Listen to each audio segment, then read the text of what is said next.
Hi, so I thought I'd talk about the symptoms I've been experiencing so far on chemical menopause.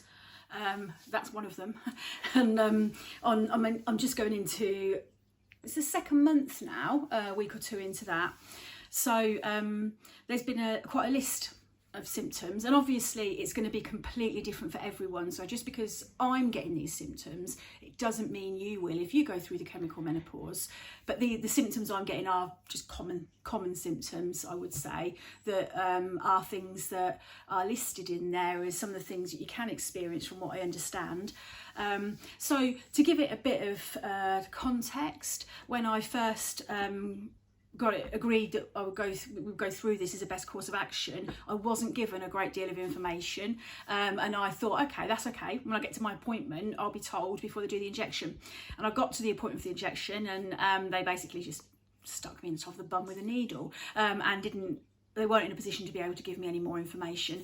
So I've had to sort of look it up myself, and I thought this video might help others that are thinking about going through the chemical menopause, or are in the process of sorting it out, or just starting, or people that are further on than me that might be able to say to me, actually that wears off, because some of them are tough. So okay, I'll just give you a list of some of the things that I've been going through. So and you have to excuse me looking down a bit, it's just because I've had to write it down, because one of them is brain fog.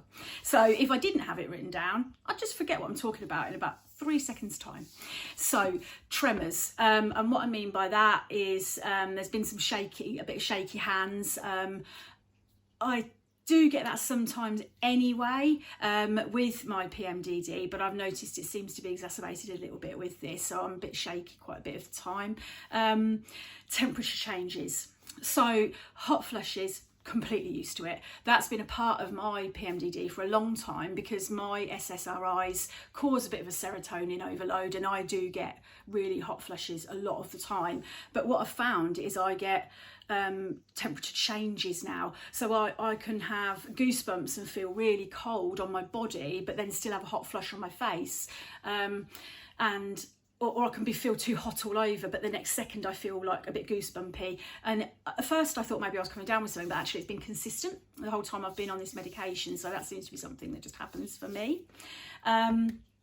Trouble sleeping, that again is quite a common thing. My medication was knocking me out before I started this, and it doesn't knock me out anymore. Bit of a pain. I do struggle to sleep again now, so I'll get to sleep maybe, but then I might be awake for 3 or 4 hours maybe through the night. I struggled with sleeping before, so it might be that this just stops my medication from knocking me out. So bear that in mind. It's not necessarily causing me to be staying awake. There's potential that it is that, but that's what's happening for me anyway, which is a real pain actually with regards to managing work, because it doesn't help with the brain fog. See, frog. Nobody knows what brain fog is.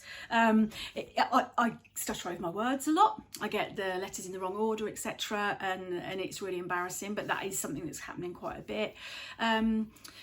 Increased joint pain. I got joint pain before because of I've got a chronic pain syndrome and arthritis, but I've found that they've been exacerbated by the chemical menopause, but luckily my medication helps with that. Stomach pains, not all the time, but some of the time I'm getting stomach pains with it, and nausea at first. That's now gone off. That seemed only to be the first sort of 3 or 4 days, I think, maybe, but that's certainly gone now. Fatigue is a tough one, because I've always struggled with fatigue. I think that's something we probably all relate to with this condition. I feel like I'm permanently tired, so it's probably no worse. Apathy, that's been a big thing for me. That has, and if you've watched any of my other videos, you'll know that has started to lift itself now, because that felt like a dark cloud had just enveloped me again. But actually that has lifted a lot. I still have times where I feel apathetic, but it isn't constant, and that's a really positive thing for me, because I really struggled with that. Dizziness at first, again, that's settled down. I'm not getting that anymore. libido, it's affected that massively. It just basically, it's a 0 on this kind of stuff at the moment. That's again quite common, and I think some of that's around getting your HRT right, but I'm only at such an early stage that it's too early to know what will work for me. I've just started taking something to try and help with it, but what I've learned is to advocate for myself and not be afraid to say I'm not happy with leaving it like this, so I'd like us to look at it. And they are often, you know, they are often happy to look at that with you, and there is always different things to try. So don't be afraid to stand up for yourself and say, no, this isn't right for me, we need to do something. So I have had a conversation with the doctor, and I'm trying this and seeing how it goes.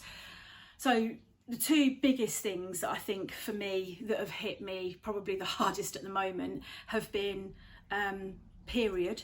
I have not had them in probably 15 years, and now I seem to be.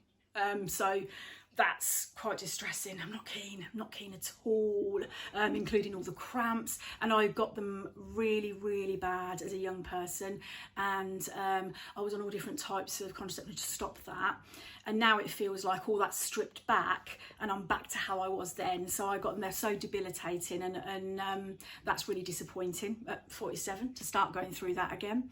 And the other one that's been really difficult is I get like body twitches, jerks, jolts, whatever you want to call them. So it could be any time I'm sitting there and all of a sudden my arm will go or my leg will flick out, or it's really bizarre. I don't have any control over it, and it's not a massive body movement, but it's not great, and I just find it so irritating, because if you're anything like me, I've talked before about tolerance. I've got zero tolerance, and if other people are tapping or anything like that, and I've talked about this, it winds me up. So my husband has restless leg syndrome, and at night his legs twitch, and I swear to God, it just makes me want to punch him. So the fact that I now have a twitch that I don't know when it's going to happen, it's a little bit, it feels a little bit, I don't know whether it's karma that has happened to me, but I feel like a hypocrite if I moan at him now, but actually still is intensely irritating, and he's completely tolerant of the fact that it happens to me, which is infuriating in itself. So anyway, I'm going to stop there because otherwise it's going to turn into a really long video, but that was some of the symptoms that I've been experiencing. Please put some notes on about what you're experiencing if you're going through it, or if you've got any questions about the things that I've said, or you want to just ask anything, please do. I'm more than happy. I want us all to talk about this stuff and not feel ashamed of it, not hide it. So yeah, I hope to speak to you again soon. Thank you.